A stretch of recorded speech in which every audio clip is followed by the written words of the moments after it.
দর্শক, আমি তো উপস্থিত আছি মাগুরা সদর উপজেলার 18 গ্রামে। এখানে একটি নির্মম হত্যাকাণ্ড ঘটেছে, যে সন্তানের হাতে পিতা খুন। মাদক আসক্তি সন্তান তার বাবাকে ছুরি দিয়ে নির্মমভাবে কুপিয়ে হত্যা করেছে। আমরা আসুন জেনে আসি আসলে এর পিছনে আসলে কি ঘটনা ছিল, সেটা আমরা একটু জানবো এলাকাবাসীর কাছ থেকে।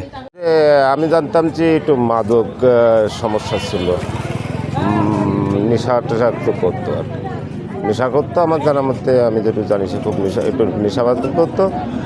আর এই বাপের সাথে জায়গা জমি নিয়ে খুব ঝামেলা করতো। মারা গেছে এইখান থেকে জীবিত অবস্থায় ভ্যানে উঠেছে। ভ্যানে নিয়ে যাওয়ার পর হাসপাতালে যায় বলতেছিল না, কথা বলতে এটা সঠিক বলতে পারবো না, কথা বলতে এইটা বলতে পারবো না। আমরা তো শুনিয়ে তাই আসলাম, এসে তাই ভ্যানে করে নিয়ে যাচ্ছে। তারপরে যাই শুনলাম যে ওই হাসপাতালে যে মারা গেছে। এই সুরমান সে খুব অত্যন্ত ভালো লোক এবং দীর্ঘদিন সে ছোটোবেলা থেকে কষ্ট করে এই ছেলেপেলে মানুষ করেছে। আমাকে দেখা এবং আমাদের বাড়ির সামনে বাড়ি, 5টা ছেলে, ওই 5টা ছেলেরে উনি জমি ভাগ করে করে বাড়ি করে দিয়েছে। বাড়ি করে দেওয়ার পরে এখন এই ছোটো ছেলের হলে 8 শতক জমি দিয়েছে, আর অন্য ছেলেদের 4 শতক জমি দিয়েছে। এই এখন হইলো সুরমান চাচা হইলো চার দোকান করতো এবং মাগুরায় প্রায় মুরব্বী কসমের লোক সবাই তাকে চেনে। উনি চার দোকান করেছে দীর্ঘমনায় 30-40 বছর মাগুরায়। প্রেস ক্লাবের সামনে ওনার চার দোকান ছিল। এখন এই ছেলেটারও চার দোকান করে দিয়েছিল, কিন্তু এই ছেলেটা এলো যে কোনো কারণে মাদকাসক্ত হয়ে যায় এবং সঙ্গত সে ও এলো খারাপ হয়ে যায়। হওয়ার পরে এলো জমি বেচার জন্যই পায়তারা করে এবং উনি তো জমি বেচতে পারবে না বলে ওর বাপকে করে প্রেশার করার পরে ওর বাপ কয় যে না, আমি তো কোনো ছেলেদের জমি লিখে দিইনি, তা তোমাকে লিখে দেবো কেন? তখন এইটা নিয়ে ওর বাপের সাথে কথা কাটাকাটি হয়ে পকেট থেকে ছুরি বের করে ওর বাপের কোপায়ে মেরে ফেলা দিয়েছে। মফিজ জি মূলত আসলে কি করতো? দোকানদারি করতো, দোকানদারি বাদ দিয়ে এখন ওই বাড়িই থাকে। আর এই বাপের সাথে প্রায় টাকা পয়সা নিয়ে ঝামেলা করে, নেশা করে। কাজ কাম না করলে নেশা করার টাকা পাবে কোনে, সেটা চালি বাপ। এখন জমি যেটুকু আছে বন্দুক রাখা, মাঝে মাঝে কিছু দিতে পারতো না যখন, তখন আর কি এইগুলো ঝামেলা করতো করে যে আজকে একদম তো মেরেই ফেলল।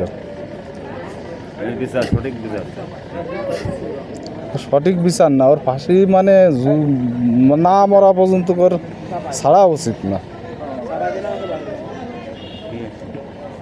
আপনার মা আছে?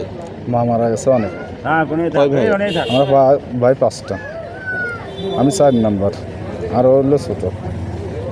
টাকা চাইছে, বলছে জমি দাও। কইছে আমার তো কোনো ছেলে জমি দিইনি, এমনি বসবাস করা জমি দিয়েছে। এখন তার বক্তব্য আমার জমিটা খরচ করে দাও, খরচ করে আমার টাকা দাও। আব্বা কইছে তা দেবো গা, কোনো ছেলে দিই নেই, তোরে দেবো গা। এই এক কথায় দুই কথায় তারপরে আর্মির কাছে গেছে। আর্মির কাছে যাই আমাকে সমস্ত কয়বার নামের কলম কেস করা আছে, বাইশতে টাইশতে দিয়ে। তারপরে এইভাবে রয়েছে। আমার বড় বোনের রানে গেছিলো, বড় বোনের রানে যায় মাসখানিক ছিল। খানতে আইসে বাড়ি এসে ঠিক রই, মানে বাড়ি কোনো গান। কালকে নামাজ পড়ার সময় আমার আব্বার কাছে বলেছে, তুমি জমি আব্বা দিবা না? তা আব্বা বলেছে কি আমি মরে গেলেই দেবো। তো কইছে ঠিক আছে, মরে গেলেই দিয়ে। হ্যাঁ, এই করবি, তা তো আমার আব্বাও আমাদের কাছে বলেনি। আর আমরা সবাই তো কর্মঠে, সবাই যার যার মতন চলে গেছি। বাড়িতে এলাকায় কেউ ছিল না, আব্বা আরও ছিল। এই ঘটনা ঘটে গেল। ছুরি মারিছে? হ্যাঁ, 3টে মারিছে। একটা এই জায়গা লাগিয়েছে, এই জায়গাটা মারে উঠোই দিয়েছে, উঠোই দিয়ে পরে মারিছে ভিতরে। আর একটা আমরা বাড়ি ছিলাম না। আপনার সংবাদ কখন পেয়েছে? আমরা যে সময়, সে সময় 9টা 10 বাজে। আমরা ওই অবস্থায় বাড়িতে দৌড়ে যাইছি হাসপাতালে, এসে মারা গেছে। প্রাথমিকভাবে ঘটনাটা জানতে পারে আমরা হসপিটালে যাই। হসপিটালে যাওয়ার পরে তাকে দেখি, দেখার পরে ডাক্তার তাকে মৃত ঘোষণা করে। মৃত ঘোষণা করার পরে আমরা ঘটনাস্থলে আসি। ঘটনাস্থলে এসে আমরা আপনাদের মাধ্যমেই বা সকলের মাধ্যমে জানতে পারি যে তার মাদকাসক্ত ছোট ছেলে তাকে ছুরিতে আঘাত করে হত্যা করেছে। আর আইনগত প্রক্রিয়া চলতেছে, বিস্তারিত পরবর্তীতে জানানো হবে।